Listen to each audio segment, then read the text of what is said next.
Este es el primer episodio de la serie Innovación Social, que planeamos con Paulina Cornejo desde la Universidad Centro en México. En esta serie tenemos casos desde Nueva Zelanda, Chile, Venezuela, Estados Unidos y México. Bien variadito. Siempre que planeamos una serie en colaboración, lo hacemos por muchas razones. A mí el tema no me conmovía, porque a veces cuando se habla de innovación, de lo que se habla es de tantas cosas que no me queda claro el foco. No solo eso, sino que me doy por sentado que al contribuir con diseño en un proceso se está innovando, aunque no sean los resultados, sino en el proceso en sí. Pero me encanta que me contradigan, por eso te pregunto, ¿por qué te parece que acentuar e investigar el tema de la innovación social es importante? Es verdad, Mariana, la innovación es tantas cosas y se aborda desde tantos lugares que genera confusión. Sin embargo, me gusta pensar que cuando nos referimos a innovación social, no solo hablamos de aplicar diseño a un proceso para hacer algo distinto, como bien dices, sino para que en este proceso se generen nuevas relaciones que tanto en el proceso como en el resultado puedan tener y detonar impactos positivos. En este sentido, podríamos decir que se trata del diseño de nuevas relaciones y respuestas que contribuyan a generar alternativas más sostenibles y más justas para todas las personas. Perfecto, ahora sí, presentemos a la invitada de hoy. Ella es Gabriela Barón, una diseñadora y educadora argentina residente en Nueva Zelanda. En esta entrevista vamos a hablar de sostenibilidad, conservación y de métodos para apoyar procesos de diseño en este área. Y de espiritualidad y cómo la espiritualidad juega un rol crucial. Mi nombre es Paulina Cornejo. Mi nombre es Mariana Salgado, esto es Diseño y Diáspora.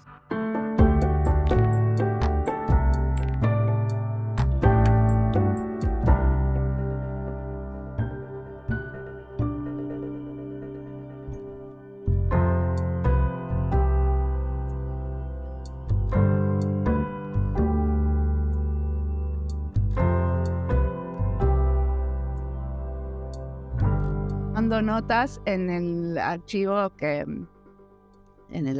que porque ahí podemos seguir si vemos que falta alguna pregunta. Perfecto. Gabriela, ¿quieres presentarte? Hola, ¿qué tal? Yo soy Gabriela Barón, soy una diseñadora industrial de Argentina, en este momento viviendo en Nueva Zelanda. ¿Y dónde estudiaste en Argentina? En Argentina estudié en la pública, en la Universidad Nacional de Cuyo, donde en ese momento había pensado estudiar artes, porque me gustaba el arte, no sabía qué estudiar. Y bueno, viniendo de familia de ingenieros, me dijeron que estudié algo más útil, así que terminé en diseño industrial, que en Argentina es una carrera de 5 años, o sea, bastante larga, muy técnica, pero bueno, gracias a ciertas leyes es totalmente gratuita. Y bueno, esos son unos de los beneficios de estudiar en Argentina. ¿Y cómo fue que sos de Mendoza?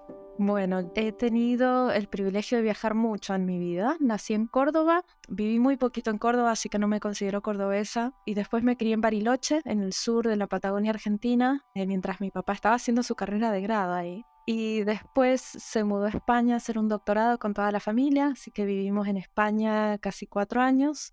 Y después viví en Estados Unidos, en New Jersey, también por trabajo de mi papá. Y finalmente mis padres volvieron a Mendoza, los dos son mendocinos, y bueno, me quedé ahí viajando intermitentemente. Y bueno, yo creo que eso de viajar quedó en mi sangre, porque después de graduarme de diseñadora industrial, empecé a hacer muebles, y después de una relación emocional fallida, me mudé a Italia, conseguí una vez para estudiar una maestría en el Politécnico de Milano, una maestría internacional completamente en inglés, que éramos la primera camada de un programa que se llamó Product Service System Design, que es diseño del sistema productos y servicios. Y bueno, y de ahí... Es muy pionera, ¿no? Porque esa es una maestría muy pionera en lo que en empezar a enseñar servicios. Sí, la verdad que fue súper experimental. Terminé ahí realmente porque era donde conseguí la beca. Yo me quería especializar en diseño de autor, viste, como la fantasía que uno tenía de ser diseñador como estos diseñadores europeos tipo Philip Stark. Y bueno, cuando llegué al Politécnico vi que era un nivel bastante alto. Yo venía súper bien preparada igual, pero tuve la fortuna de cruzarme con Carlo Bezzoli, que es un discípulo de Ezio Mancini, y de escucharlo a Ezio dando algunas cátedras abiertas y de ver que sí, que ahí encontré mi pasión en lo que es diseño para la innovación social y diseño para la sostenibilidad ambiental. Y bueno, de ahí empezó toda una vida bastante distinta para mí. ¿Y cómo fue que te mudaste a Nueva Zelanda?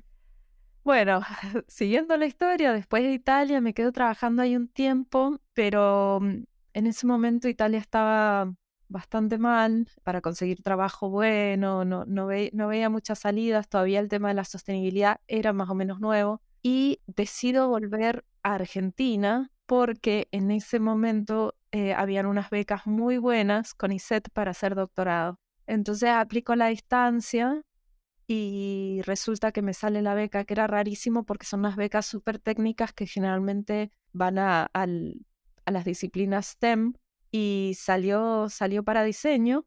El tema es que no había doctorado en diseño y terminó en un doctorado en ingeniería civil ambiental, lo cual fue un desafío gigante para mí como diseñadora. Pero bueno, era una beca muy buena. Doctorado en Argentina. Hice un doctorado en la UTN, que es la Universidad Tecnológica Nacional, que también es una de las mejores en ingenierías. Uy, lo paría el doctorado, fue muy difícil, más que nada metodológicamente, porque yo venía con la mente esa abierta del diseño y me he dado cuenta de que tenía que representar comportamientos humanos con métodos que no eran adecuados, o sea, no eran lo suficientemente ricos para capturar los comportamientos humanos. Algo así sería el problema. Pero bueno, me gradué. Durante el doctorado también me casé, fui mamá, tengo 2 hijas y quería un futuro mejor para mí, para mis hijas. Y uno de los países que invierte más en sostenibilidad y que se veía muy, muy pacífico, muy seguro para crear una familia era Nueva Zelanda. Así que me puse a buscar trabajo y había algo muy interesante porque hay pocas universidades acá y la Universidad de Auckland, que es como la mejor, como la número 1 de Nueva Zelanda, la más grande, la más establecida, no tenía diseño. Y de repente, buscando trabajo, me llega que estaban buscando profes de diseño porque iba a empezar un programa de diseño. Así que tuve la fortuna de ser elegida de las 3 primeras personas contratadas. Yo fui una. Y entre muchos aplicantes, así que me sentí muy bien cuando me dijeron la cantidad de aplicantes que habían habido. Aparte que es genial porque pudiste armar los programas desde el principio, supongo. Claro. Así que bueno, me salió el trabajo, me pude mudar acá con la visa, con todo lo que implicaba con toda mi familia. Y bueno, y llegué a fines del 2019 y en el 2020 empezaba nuestra primera camada de los Bachelor. Y eso, tuve la fortuna de empezar un programa desde cero y una de las razones por las cuales me contrataron era por ese perfil junto de diseño y con toda la parte técnica de ingeniería en relación a la sostenibilidad, porque el programa lo querían armar en base a los Objetivos de Desarrollo Sostenible de Naciones Unidas, entre otras cosas, y entonces querían que yo le diera una mirada y ajuste todo, y de hecho una de las cosas que pasó, por ejemplo, es que en vez de tener algunas materias específicas que son diseño para la sostenibilidad o algo así, metimos sostenibilidad en sentido amplio, que va mucho más allá de la parte ambiental, la metimos transversal a todo el programa. Entonces, cada materia que se da responde a necesidades concretas del entorno, a problemas complejos. Gabriela, consultamos este sitio, ¿no? De Design for Conservation, que me imagino que es lo que has hecho también en la Universidad de Auckland. ¿Nos podrías platicar un poco sobre este toolkit, de dónde surge y qué es? Bueno, ese toolkit surge desde antes de la Universidad de Auckland, porque mi hermana, María Barón, vive en Estados Unidos y ella trabajó para el Estado durante mucho tiempo. Ella es una wildlife manager, digamos que es como una veterinaria, pero maneja poblaciones de animales silvestres, sería, salvajes. Sí, silvestres o salvajes, no sé bien cómo es. Y trabajaba para el Estado y trabajó mucho tiempo en agencias del Estado y decidió de repente abrirse porque también veía como que había una limitación en la forma en la que se hacía conservación ambiental, donde, bueno, todo era muy conservador, literalmente, como que se seguían usando los mismos métodos y las mismas aproximaciones desde hace muchos años. y en este momento se necesitaba innovar un poco. Entonces, cuando ella se abre y crea su propia consultora, empiezan a identificar empiezan a identificar que el área que tiene mayor potencial para la innovación es todas las dimensiones humanas de la conservación ambiental. Entonces tenía mucho que ver con el Human-Centered Design. Y ahí yo empiezo a trabajar con ella, a ver cómo podíamos facilitar conversaciones entre distintos actores del sistema de la conservación ambiental. Y empiezo yo a desarrollar herramientas así aisladas para facilitar algunos talleres. Herramientas tipo Canvas, tipo lienzos, donde la gente pudiera pensar de una forma más visual y colaborar. Entonces después, cuando ya entro en la Universidad de Auckland, me di cuenta de que, bueno, primero conservación ambiental es algo que es muy fuerte acá. Hay muchos fondos, hay mucha fuerza, hay mucho empuje ahí, mucho momentum. Y lo vi como una oportunidad de ir un poco más profundo, porque me di cuenta que desarrollar herramientas aisladas no era suficiente si no había una metodología en la que pudiesen entrar otros tipos de saberes. Entonces he decidido darle todo un enfoque metodológico, trabajar muchísimo en los modelos mentales que se necesitaban, porque eso pasaba, que no sé si estoy diciendo algo muy específico, pero... Perfecto, entendemos. Bueno, cuando no entendemos te preguntamos. vale. Bueno, los modelos mentales, o sea, si vas a hacer un proyecto para la conservación ambiental o enfocado en sostenibilidad ambiental, y seguís con los mismos modelos mentales, eurocentristas, así occidentales, capitalistas o imperialistas, de repente como que no puedes ir bien profundo en el tema. Entonces, bueno, si desarrollas una metodología distinta que involucre otros tipos de modelos mentales y en los que puedas hacer un proyecto desde problem framing, o sea, desde como rearticular el problema. Claro, rearticular el problema. Claro, desde definir el problema desde otro punto, exactamente, hasta llevar a cabo la solución, o sea, desplegar la solución, no funcionaba. Y bueno, y ahí fue que me puse también eso, al llegar a Nueva Zelanda y aprender de las relaciones que tienen acá con las comunidades indígenas maoríes, fue que la metodología se descolonizó más.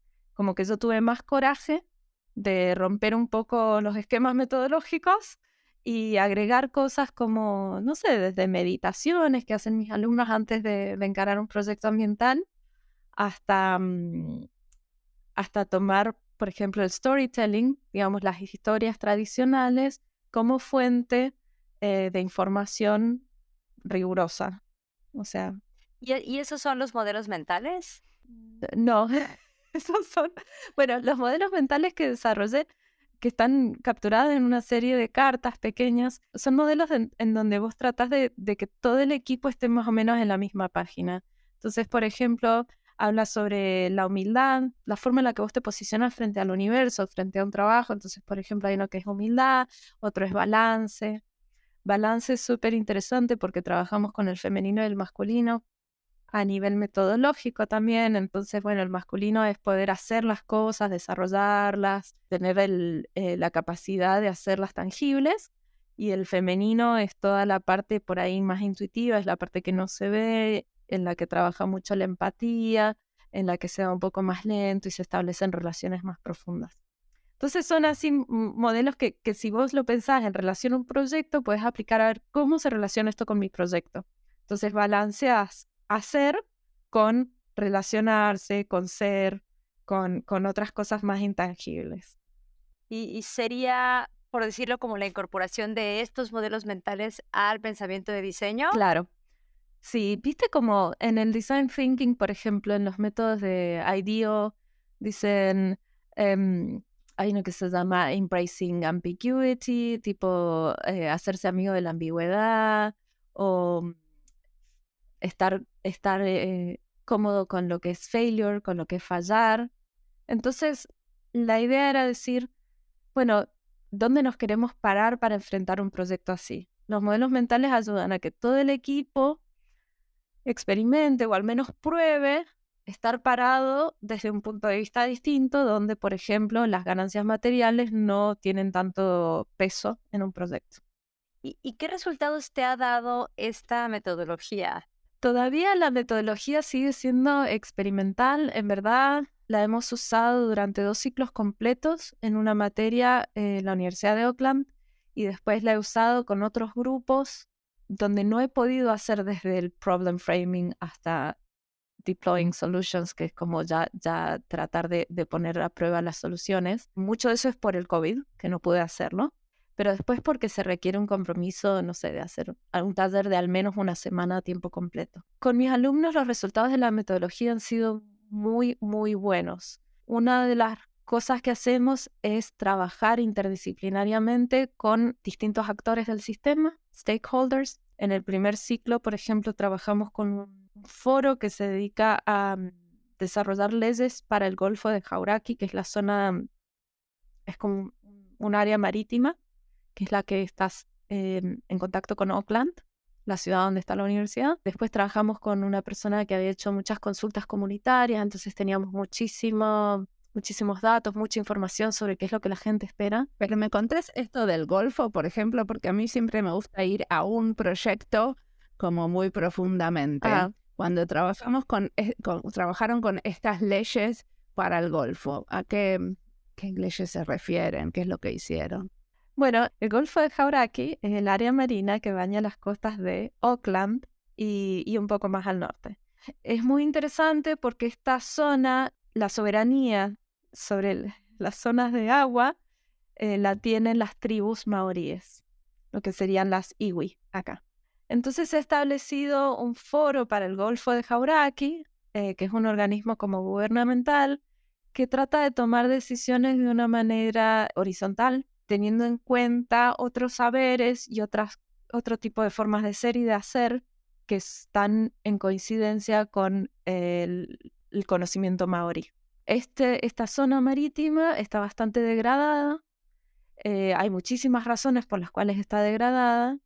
Y bueno, nosotros lo que tratamos de hacer era juntar distintos actores del sistema para entender cómo los diseñadores pueden contribuir a la conservación ambiental de esta zona. Entonces, no solo trabajamos con este organismo, el Foro del Golfo de Hauraki, sino también con Facultad de Ciencias Marinas y científicos de esa facultad y con la comunidad y otros organismos. Entonces, los alumnos tuvieron la oportunidad de entender el problema desde distintas dimensiones y buscar algún camino para mejorar esta situación y contribuir a la regeneración del Golfo de Hauraki. Entre los proyectos que habían, bueno, algunos se dedicaron al tema de la polución marina, otros se enfocaron en temas medio complejos, pero el agua, en temas de los ríos que van hacia el mar, o sea, de la limpieza de los ríos que después terminan en el mar, o sea, buscando la raíz del problema.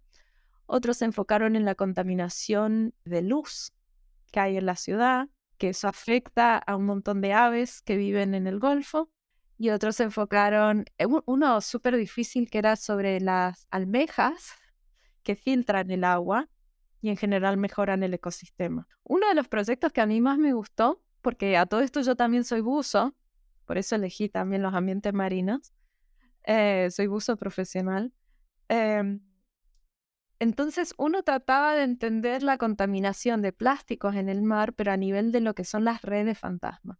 Redes fantasmas son redes de pesca que los pescadores descartan cuando se les enganchan o se les rompen por ser tan pesadas o ser basura, las descartan en el mar. Estas redes se hunden parcialmente, pero lo que pasa es que terminan afectando el ecosistema porque ciertos animales marinos se pueden enredar en las redes y quedar atrapados o se las comen. Entonces causan muchísimo daño por mucho tiempo. Este proyecto se enfocaba en una ley que está saliendo en Nueva Zelanda que se llama Product Stewardship. Entonces la ley esta lo que dice es que los productores de ciertos productos tienen que hacerse cargo de la disposición final del producto, de tirarlo a la basura o reciclarlo o algo. Esta ley todavía no se aplica a las redes de pesca, pero entonces el proyecto exploraba que si esta ley se aplicara a las redes de pesca, las redes podrían llevar unos sensores con unos tags, que eran unas pequeñas partecitas plásticas que se agarraban a la red que básicamente decían de quién era la red, quién la había comprado, quién la había vendido, etc. Cuando una red se quedaba enredada en el fondo del mar y el pescador decidía, el pescador comercial, pensemos algo bien grande, decidía descartarla, tenía la opción de pedir que alguien fuera y recuperara esa red, porque acá hay unos grupos de gente que hace buceo, de buzos comerciales, que recuperan estas redes desde el fondo del mar para que no sigan haciendo daño a la vida marina. Si no lo hacía y esta red era encontrada, tenía este tag, esta etiqueta que mostraba a quién pertenecía a la red y quién se tenía que hacer cargo. Entonces, eso conlleva una multa y un pago por la recuperación de la red. El sistema era bastante lindo porque ellos también hicieron una app asociada donde se podía ver, porque estas etiquetas, digamos, tienen un sensor que sigue andando por unos años, entonces se podía ver a dónde habían redes fantasmas y como... Y se ven, aunque estén a muchos metros debajo del mar, se puede ver dónde En están. teoría era tecnológicamente factible el proyecto a nivel concepto, entonces sí, se ven y eso hace, o sea, dentro de lo que sería el Golfo de Jauraki, y eso hacía que pudieran ser recuperadas y que distintos grupos de buzos que se encargan de eso podían hacer como un cazador de fortunas, digamos, podían ir a recuperar redes. Una búsqueda del tesoro. Claro, para ganar dinero. Este proyecto, de hecho, fue bastante innovador, estaba acompañado de una ley, era un proyecto que respondía a necesidades del entorno y lo pudimos presentar,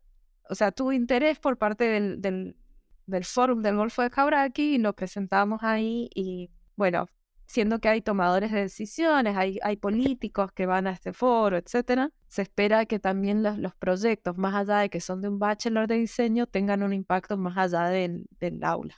O sea que todavía no lo aprobaron, pero está en proceso de que sea aprobado el proyecto. Bueno, no sé si está en proceso, está presentado. No sé ahí cuánto. Los Perfecto. alumnos, todo esto a los alumnos se les pidió que a ver si querían ir para adelante con el proyecto y los alumnos estaban muy ocupados estudiando en ese momento y no sé qué pasó, pero eso es propiedad intelectual de los alumnos desde luego. Y parte de este proyecto también hicieron esto de abrir los modelos de pensamiento como parte de la metodología cuando hicieron este proyecto con las redes fantasmas. Claro, los alumnos lo que hacen es van por las distintas etapas de un proceso de diseño, del proceso este que yo he llamado Design for Conservation, diseño para la conservación. Las etapas son similares a otros procesos de diseño, por ejemplo, al de Human Centered Design. La primera etapa vos entendés y reformulás el problema. La segunda etapa tratás de proponer una idea inicial, la validás, la refinás. La tercera etapa es planear para el impacto. Eso conlleva que los diseñadores aprendan a contabilizar el impacto ambiental, o sea, a nivel huella de carbono o de distintas formas. Nosotros también trabajamos con impactos culturales y sociales. Y la última es que ellos hagan un plan de cómo van a desplegar este proyecto, se llama Deploy, y tiene que ver un poco con emprendedorismo. Pero hay otra etapa que es central a todas, y ese es el tema. Bueno, primero que esto no es una metodología lineal, sino que es como en espiral, que cada vez se va perfeccionando, iterando y perfeccionando, y hay una etapa central que se llama reconnect, como reconectar. Entonces lo que hacen los alumnos es, durante todo el proyecto, tienen como momentos en los que tratan de conectarse consigo mismos, con el equipo de trabajo, con la comunidad que estén trabajando y con el lugar a nivel ambiente.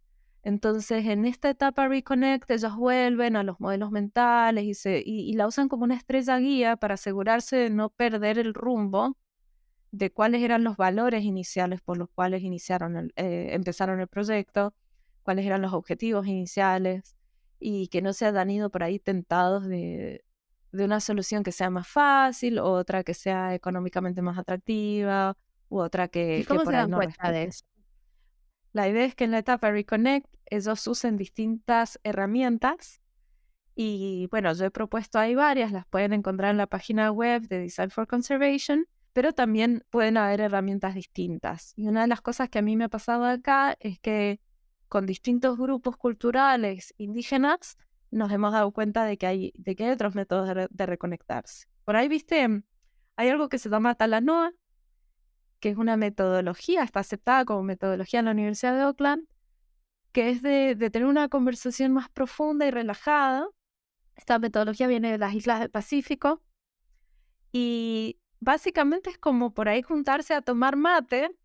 Viste que el mate da la idea esa de estar en ronda y de tener una conversación más profunda y más relajada. Y del valor que tiene esa conversación, contrariamente a, por ejemplo, hacer una entrevista. ¿Entendés? Cuando vos estás en un grupo, tomás mate.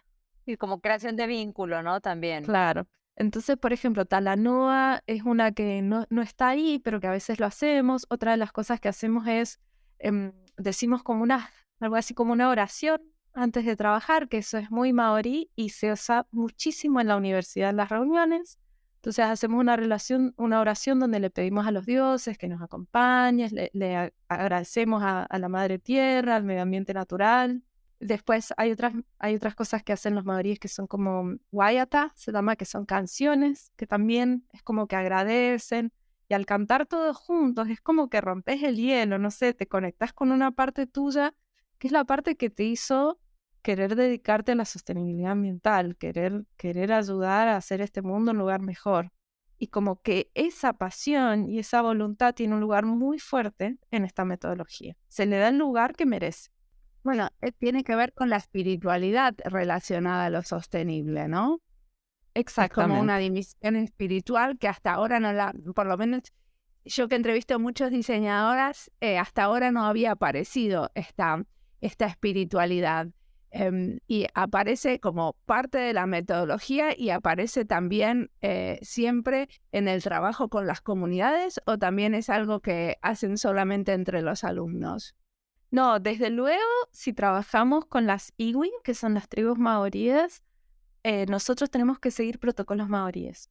Entonces, yo, por ejemplo, como no me corresponde, o sea, eso no es mi contexto cultural propio, yo no puedo guiar estas oraciones, ni puedo proponer muchas cosas, más allá de hacer algunos agradecimientos en maorí. Pero lo que corresponde en Nueva Zelanda para cualquier proyecto es hacerlo en partnership. Sí, colaboración Con las tribus.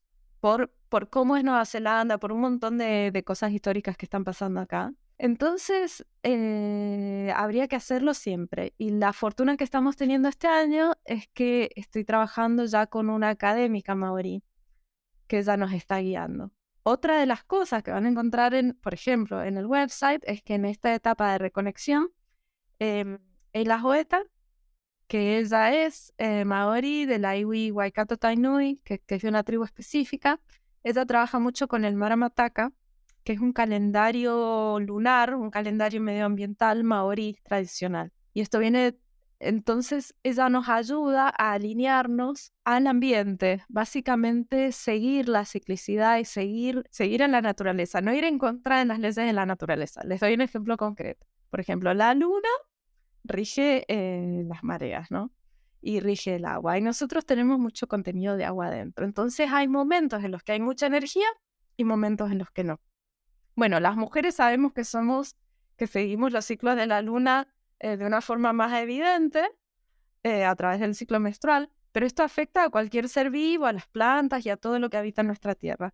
Entonces, si vas a poner una reunión, la pones en un momento que sea adecuado para hacer como introspección y trabajo así más cerebral. Y si vas a poner un día de ir al campo, ir a plantar o ir a hacer algo así, lo pones en un día de mucha más energía. Entonces, en ese sentido, esta fase, ¿no? Como de reconectar, o sea, es porque yo primero pensaba que era como una fase de construcción de confianza, pero es una reconexión que va como a nivel social, a nivel entorno, a nivel personal, ¿no? O sea, como de dentro hacia afuera, si lo entendí bien. Sí. Sí, esa es la idea, es darle lugar y darle un lugar visible, evidente y central a todo lo que es por ahí no visto en cualquier proyecto. Y darle un lugar central también sobre todas las relaciones entre las personas. Y el tiempo que se necesita para establecer relaciones de confianza si voy a hacer codiseño, si voy a hacer diseño colaborativo y participativo.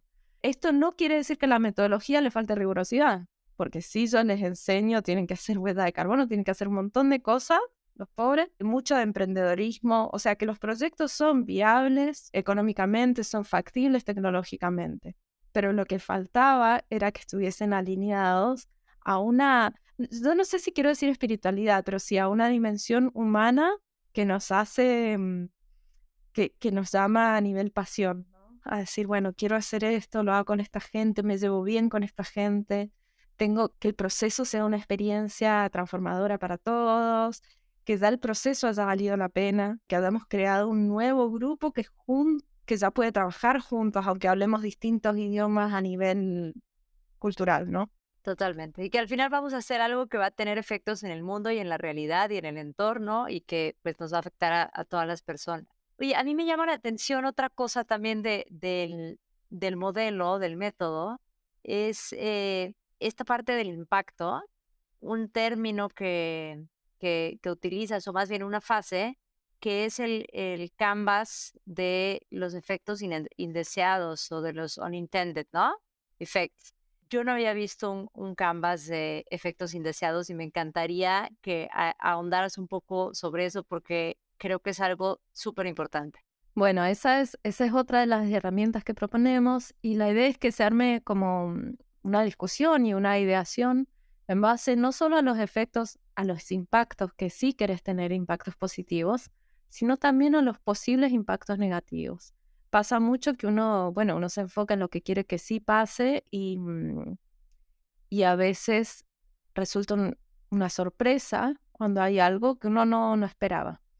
Entonces este Canvas es solo, te sirve para poner ideas en papel y tratás de pensar qué es lo que podría pasar a nivel ambiental que no hayamos pensado, que salga para el otro lado, que sea como un daño colateral, ¿no? ¿Qué es lo que podría pasar a nivel social? ¿Qué es lo que podría pasar a nivel económico, etcétera?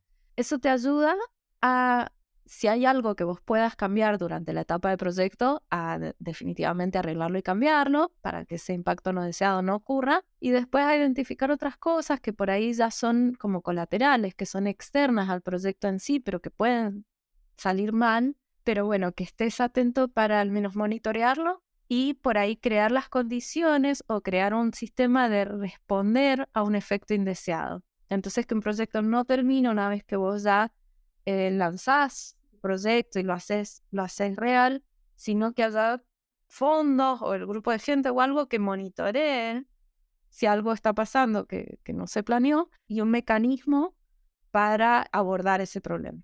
Obvio que esto es todo a nivel ideación en los proyectos por ahora, pero es una forma más responsable de planificar para un proyecto que va a tener impacto ambiental. Buenísimo. Y una última pregunta, el tema de los stakeholders, ¿no? También veo un canvas de stakeholders. En esta metodología estás considerando a estos actores clave, ¿también estás considerando actores no humanos o son grupos de personas? Sí. Bueno, una de las cosas que pasa en el mundo es que ciertos seres no humanos, digamos, criaturas de este planeta, ya sean los animales, plantas, un microorganismo, hasta una montaña o un río, en general no tienen voz. No tienen voz cuando llega la hora de hacer proyectos. Hay veces que es evidente la voz de decir, bueno, a ver, si vamos a hacer este proyecto en el Golfo de Jauraki, ¿qué opinan las mantarrayas? ¿Qué opinan los delfines? ¿Qué opinan las almejas? ¿No? Y si vos pensaras en darle a estos seres la voz y el respeto y el lugar que corresponde, tomarías otras decisiones. El tema de darle personalidad también a las montañas, a los ríos, es algo que está pasando históricamente en algunos países y es muy relevante acá en Nueva Zelanda, donde hay lugares que tienen un aspecto sagrado y entonces que nosotros ya tenemos ciertas montañas y ciertos ríos que tienen personalidad legal. Entonces, desde luego, hay que incorporarlos como un actor del sistema. Bueno, en Argentina también hubo algo así con el tema del chimpancé, del zoológico. Sí, en Argentina, y después el oso Arturo, y ahora los elefantes que han sacado no sé si yo estoy siguiendo la historia de los elefantes del zoológico de Mendoza, que llegaron finalmente al santuario de Brasil vivos, y bueno, los podemos ver en las redes sociales ahí corriendo por la selva de Brasil. Bonito. Wow.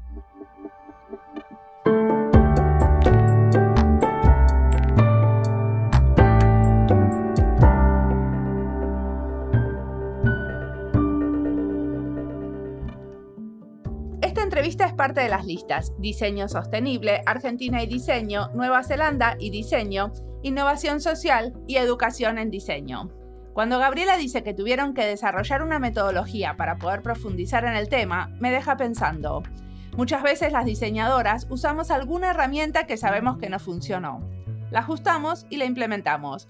Pero coincido con ella que el desarrollo de una metodología especial para un contexto particular nos hace profundizar de otra manera. No es solo una herramienta, sino la secuencia de varios ejercicios, cómo se crea esa narrativa entre uno y otro. Y son a veces frases que se piensan en separado, pero al irlas hilvanando van teniendo sentido. Y el sentido siempre se lo da el contexto. ¿Cómo se entiende y cómo se percibe eso que proponemos? ¿Qué opinas, Paulina? Sí, Mariana, de acuerdo. Mencionas que usamos algunas herramientas que sabemos que nos funcionaron. Pienso, por ejemplo, en el uso de personas o mapas de stakeholders que están adaptándose para incluir a lo que llamamos actantes o elementos no humanos, por ejemplo. Esto de profundizar e hilvanar creo que toca también la parte de una visión y comprensión sistémica en lo que propone Gabriela.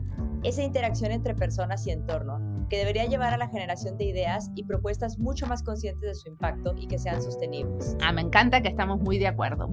Ahora sí, sigamos escuchando a Gabriela, que tiene mucho para contarnos.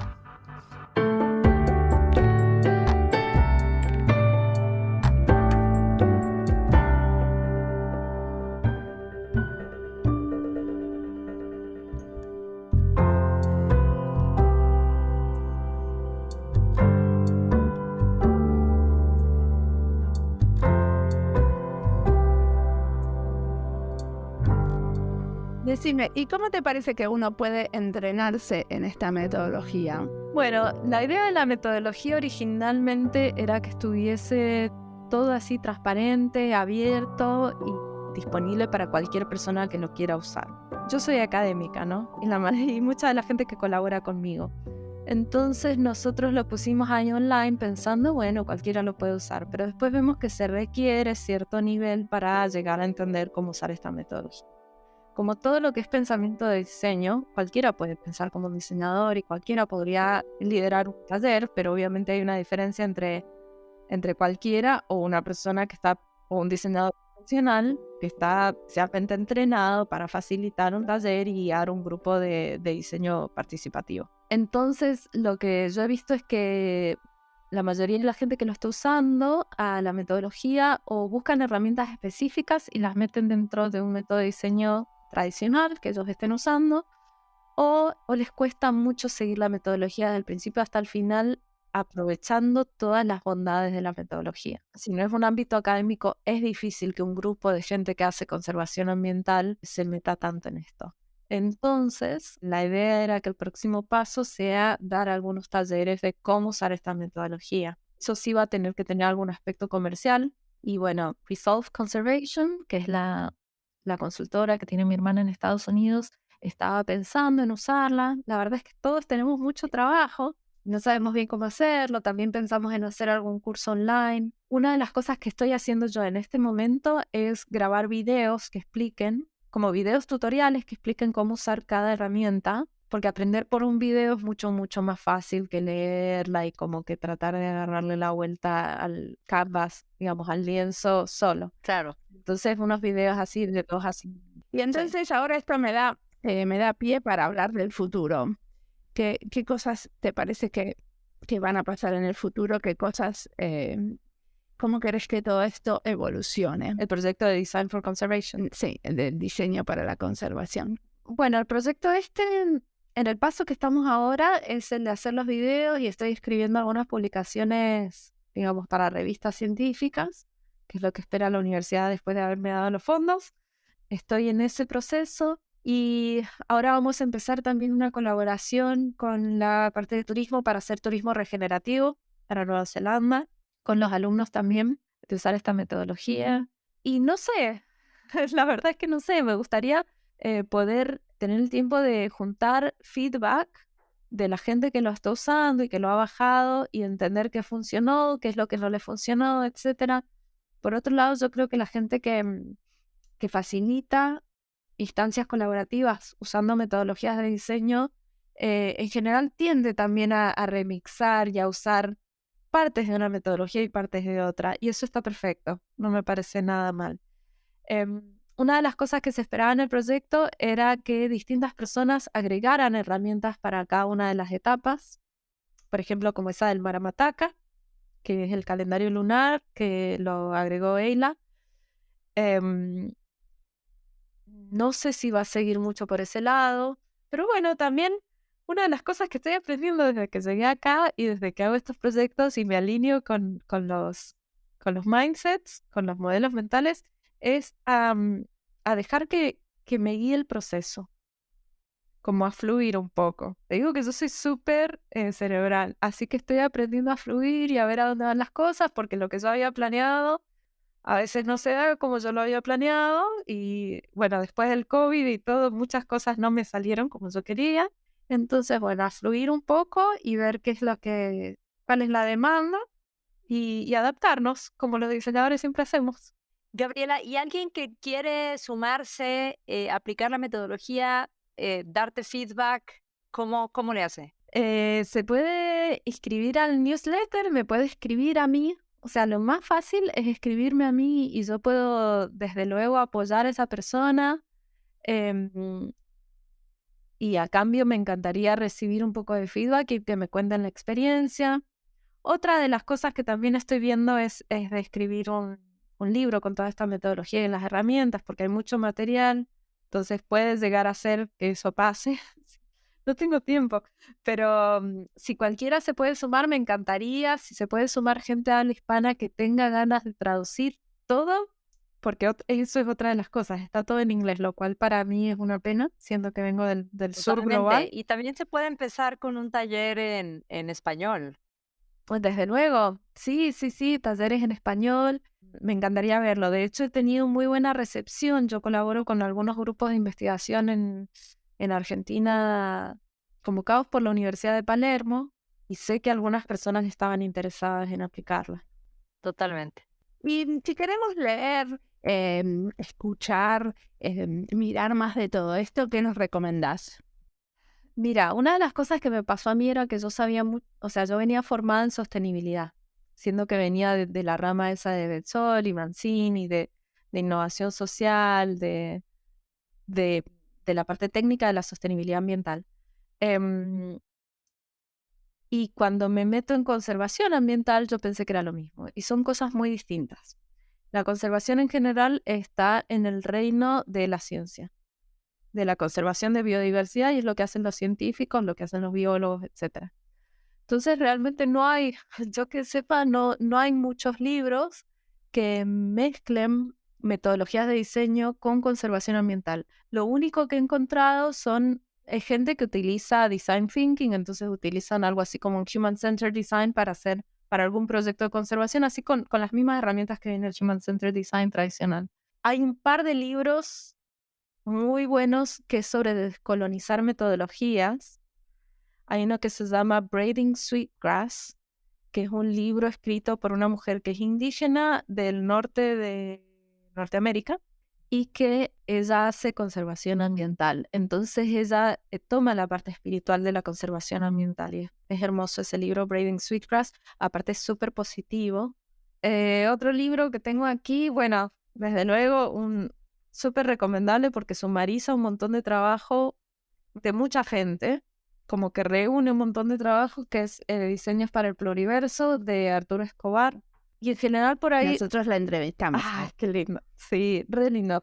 Pero es nuestro episodio 273. Bueno, y él habla muchísimo sobre esta descolonización y esta idea de pluriversalidad que la trabajamos mucho en la Universidad de Auckland. Yo en general, la verdad es que yo estudié eso bajo Ezio Mancini y ese es un libro guía para mí. Bueno, no sé si hay alguna pregunta sobre innovación social, porque esa es otra materia que doy, pero bueno, no tengo ninguna metodología diseñada por mí para eso. Algo que les puedo contar es que en el episodio 254 hablamos con Natacha Poggio, y ella es argentina y también es buzo y trabajó con oceanografía, quizás les interesa. Y en el 279 hablamos con Marcela Brucknac, que también es argentina y es oceanógrafa. Oceanógrafa. y hace oceanografía y tiene como una manera como muy interesante y abierta de trabajar Uy, con me el tema encantaría. que se Yo creo relaciona. que en el futuro me encantaría hacer proyectos con Argentina para volver un poco a mi patria y también o sea, siendo que yo estudié con fondos públicos, casi todos mis estudios, devolver un poco y relacionarme con gente de mi tierra. Así que bueno, eso también es la posibilidad. Bueno, te cuento que Natacha vive en Estados Unidos y Marcela en Uf, los Países la Bajos, en diáspora. España.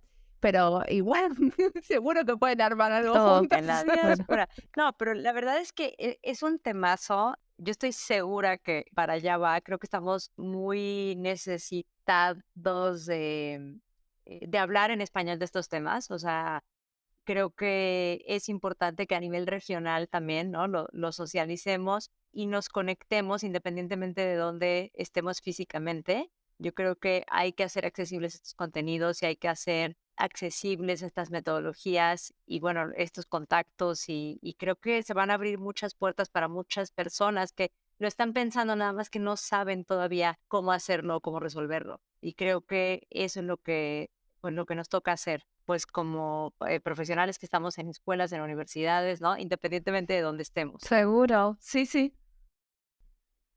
Estoy totalmente de acuerdo. Por eso las entrevisto y las junto. Sí, muchísimas gracias, Mariana. Bueno, una de las cosas que sí quiero decir es que yo terminé trabajando en metodología, que suena así muy duro y muy feo, pero era porque yo me encontré como aprisionada en mi doctorado, durante mi doctorado. Estaba como en una prisión metodológica. Yo no podía hacer lo que yo quería si es que la metodología o la ciencia no lo aprobaba. Entonces me agarró como el impulso de romper un poco las metodologías y meterle la humanidad, sobre todas las metodologías rigurosas. Y es algo que solo pude llegar a hacer acá en Nueva Zelanda porque por la relación que tienen y el tipo de cambios que están tratando de hacer para estar más en línea con la indigeneidad del lugar, digamos, con la cultura maorí. Entonces ellos aceptaron que yo diga, bueno, vamos a trabajar hoy, empecemos con una meditación. Que por ahí es algo que escuchás que Google lo hace o no sé de quién, pero decir una meditación donde realmente nos ponemos las pilas y sacamos las caretas y estamos acá y estamos para trabajar bien y estamos para conocernos y poder confiar el uno con el otro, para poder hablar sobre nuestras pasiones y así hacemos un buen proyecto. A los alumnos les gusta muchísimo, ¿eh? Claro. Los alumnos se sienten muy bien en un ambiente así, donde podés traer tu persona completa, con todo lo que sos, a cada proyecto. Tengo que implementarlo también en el ministerio, porque estoy segura que a mis colegas también les gustaría empezar el día. Ahora ya lo puedes hacer, Mariana, en este momento que empieces tu segundo turno. Ahora que una doctora Seguro, me dijo que es una posible ingeniera. y Una deseable. ingeniera. Bueno, en la página pueden ver la meditación esta que es sobre conexión con la madre tierra y con las demás personas. Está genial. Fíjate que en Centro, en las licenciaturas, se modificó el plan de estudios y tenemos algo que no es STEM sino STEAM, se llama, y se metió Art y Mindfulness también. Entonces, nuestros estudiantes tienen clases también de meditación a lo largo de este contenido que es transversal. Me parece que llega hasta el sexto semestre. Y bueno, llevan además de tecnología Wow. y de muchas otras cosas, ¿no? Pero llevan también meditación y eso es algo que pues está resultando bastante interesante y les encanta. Sí, no, también a mí facilitar algo así me cuesta mucho de donde vengo, pero por otro lado esa es otra parte de mi vida. Yo soy una persona que hacía yoga, que hacía esto, que buceaba y digo, bueno, ¿cómo puedo traer esto a mi trabajo? Y también se trata de esa diversidad, ¿no? De decir, bueno, hay gente que hace las cosas distinto, hay gente que le encaja más hacer esto, yo les muestro un tipo o sea, una forma de hacer proyectos de diseño en las que uno puede experimentar con distintas técnicas que hacen bien y que por ahí son adecuadas para el proyecto en cuestión. Totalmente. A mí me gusta nadar. Por ejemplo, hoy a la mañana yo ya me levanté y fui a nadar un ratito por el mar Báltico. Así que lo que tengo que empezar a ver es cómo hago talleres en el agua. Wow. Bueno, una de las cosas que a mí me resonó mucho fue, vi un video que era sobre conservación de el bosque de acá, ¿no? Y una de las cosas que decía la mujer era, ¿cuándo vas a dejar de aprender acerca del bosque o de estudiar el bosque y vas a aprender del bosque. O sea, está medio mal traducido, pero es not learn about the forest, but learn from the forest. Tipo, en vez de estudiar el bosque así a través del libro y a través del telescopio, perdón, el microscopio, aprender del bosque. Entonces, realmente estar ahí, estar presente y ver por ahí que hay algo, a cierta sabiduría que te puede llegar, por un lado que no es el cerebro, no sé, por las emociones, cierta conexión de estar ahí sentada y estar mindful. Y con el agua pasa lo mismo. Ahora el proyecto que vamos a hacer con turismo también lo hacemos con la gente del laboratorio marino y voy a llevar a los estudiantes como a un field trip, a ver el lugar y a estar ahí. Entonces estoy planificando a ver qué hacemos. Y una de las cosas que se hace acá, algunas personas, es nadar en el agua fría, acá es invierno. Entonces meterse al agua fría y estar así como, ¿viste? El método Wim Hof.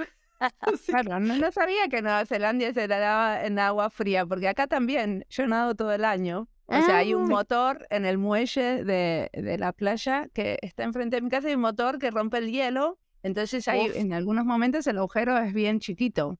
O sea, como no es que nada. Es como vas, te sumergís y te vas. ¡Wow! Es la ¡Qué manera de loco! empezar el día. Claro, me parece que Helsinki es mucho más frío, mucho más frío. Acá está fría, pero desde luego sin hielo. Y en ese sentido yo creo que sí es fundamental, o sea, para poder pensar en diseñar y en diseñar cosas, ¿no? Lo que decíamos antes, que se relacionan con el mundo y con las personas y con otros seres, entes, con los que estamos interconectados, interconectadas. Yo sí creo que es fundamental empezar por ver cómo nos relacionamos con el entorno en el que estamos y cómo formamos parte de ese entorno. Y estas actividades, ¿no? O sea, nadar, hacer senderismo, hacer una caminata, ver, observar, creo que son habilidades que tenemos que tener y que fomentar en los estudiantes, ¿no? O sea, poder contactar con ese entorno inmediato en el que estás, independientemente de cuál sea, ¿no? Ajá. Seguro, sí, y hacerlo intencional, o sea, usar tus sentidos, tratar de percibir cosas que van más allá de lo que pasa por tu mente y tratar de registrar esas experiencias, de ponerlas en papel, de ponerlas en un dibujo. Hay otra de las herramientas ahí de Design for Conservation que se llama Immersive Field Trip y ahí también podés tratar de hacer como una nube de palabras o hacer un poco como un collage de qué es lo que sentiste en el espacio, en el medio ambiente para el cual estás diseñando. Sí, tú decías hace unos momentos que si no le íbamos a preguntar nada de innovación social. Y es que yo todo este tiempo he estado pensando que estamos hablando de innovación social, que al final, bueno, por lo menos como yo lo veo, es que la innovación social, pues realmente Sí. el diseño para la innovación social es un cambio de paradigma. Y en ese cambio de paradigma, si no somos capaces de observar estas nuevas formas y de relacionarnos de otra forma, pues con nuestro entorno, entonces no vamos a ser capaces de diseñar nada distinto, nada propositivo y nada que nos lleve a un lugar distinto, ¿no? Entonces, yo, bueno, nada más me quedé pensando en eso, Gabriela. Sí, Ahora sí. es cierto. Desde luego que el diseño para la conservación o el diseño para la sostenibilidad ambiental o lo que sea tiene una parte fundamental que es la parte sociocultural. Fundamental. Porque en el fondo yo no diseño para el elefante o para la almeja o para la orca. Yo diseño para el humano que va a interactuar. Entonces sigue siendo centrado en el humano, que hay gente que me lo ha criticado y me ha dicho, no, tiene que estar centrado en el ambiente. Sí, el objetivo es el ambiente, pero yo diseño para los humanos. Y la parte de innovación social tiene que ver con que hay gente que ha estado haciendo conservación ambiental desde siempre, sobre todo las tribus, porque tiene que ver con la permanencia en el lugar. Como que vos querés desarrollar tu actividad de una forma en la que no estés degradando el ecosistema más de lo que el ecosistema se puede recuperar. Y esta gente, la que está más cerca del problema, más afectada por los problemas medioambientales, se vuelven los expertos. Entonces, que el experto no es el científico, el que hace biología o hace conservación. Él te puede ayudar, desde luego, y es bueno que esté en la mesa, que esté en el grupo, pero el experto es el que está viviendo todos los días, el que pesca, el que está ahí, el que vive de la tierra, el que está ahí involucrado. Entonces, la idea de Design for Conservation original era que estos grupos de lo que se llama Grassroots Conservation, que es como conservación hecha de abajo para arriba, digamos ascendente, pudiesen tener un poco más de seguridad y una metodología que, por ejemplo, les permita estructurar un proyecto para conseguir una beca. una beca de conservación ambiental para comunidades, que es algo que se da mucho acá, que les den suficientes herramientas para planear el impacto, para esto y para lo otro, y que ellos tengan cierta seguridad de que están siguiendo una metodología, con la posibilidad de romper la metodología cuando ellos quieran, cuando ellos se sientan seguros de soltarla, romperla, modificarla, etc. Entonces, desde luego, es diseño para la innovación social también. Me encanta. Buenísimo. Bueno, muchísimas gracias por la entrevista. Bueno, muchísimas gracias por crear este espacio de diálogo, de conexión, utilizando estas tecnologías disponibles y sí, yo creo que también eso, cuando la gente se conoce y establece ciertos vínculos de confianza, eso ya tiene un impacto ambiental, porque eso permite que ciertos proyectos puedan llegar a surgir. Muchas gracias.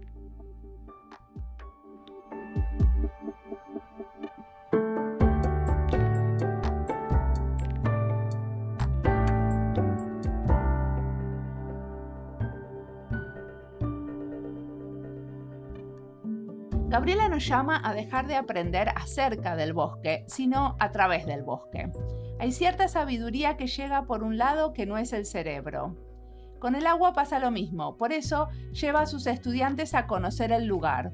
Cuando hablamos de trabajar con gente en su contexto o con el territorio, la naturaleza cada vez más, y entendemos también como importante esto de poner el cuerpo con todos los sentidos. Muchos programas de diseño incluyen excursiones prolongadas a un lugar diferente donde está emplazada la universidad. Me acuerdo, por ejemplo, en el episodio 106, cuando hablábamos de los laboratorios itinerantes en la provincia de San Juan, en Argentina, o del trabajo que hacen muchos que entrevisté, donde llevan a los estudiantes durante un mes a codiseñar con comunidades indígenas. Sobre estos proyectos pueden escuchar en los episodios 51 con Alex Frese, en el 53 con Omar Crespo y en el 178 con Pedro Reynolds Cuellar. Ustedes, Paulina, también tienen excursiones con los estudiantes. ¿Me contás un ejemplo? Sí, Mariana. Nosotros en Centro, de entrada, nos encontramos localizados en un contexto de gran contraste, pues estamos separados por una avenida altamente transitada que marca el límite entre una zona muy urbanizada y altamente poblada. Ese es nuestro lado. Y otra zona que corresponde al bosque de Chapultepec, que es un bosque enorme, el más grande de la ciudad. Aquí comienza nuestro reto.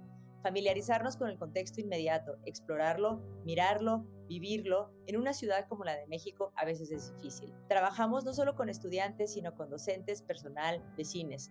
Proyectos que exploran esta cercanía con el bosque, el territorio, el contexto. Constantemente trabajamos aquí, por ejemplo, el año pasado realizamos una iniciativa con 4 programas académicos, 19 estudiantes y 120 vecinos, donde pues nos aproximamos al bosque para diseñar un proyecto para un antiguo tren de Chapultepec. Está buenísimo, ¿no? Que esto de viajar a otros lados a veces también es como salir de la propia burbuja donde uno siempre circula en la ciudad que conoce bien. Me encantó esa propuesta. Como siempre, la música del podcast es de Antonio Zimmerman, el diseño de sonido es de Andy Fechi. Este podcast está publicado con licencia creativa común con atribuciones. Esto fue Diseño y Diáspora. Pueden seguirnos en nuestras redes sociales de YouTube, Instagram y Twitter o visitar nuestra página web diseñoydiaspora.org. No olviden recomendarnos. Nos escuchamos en la próxima.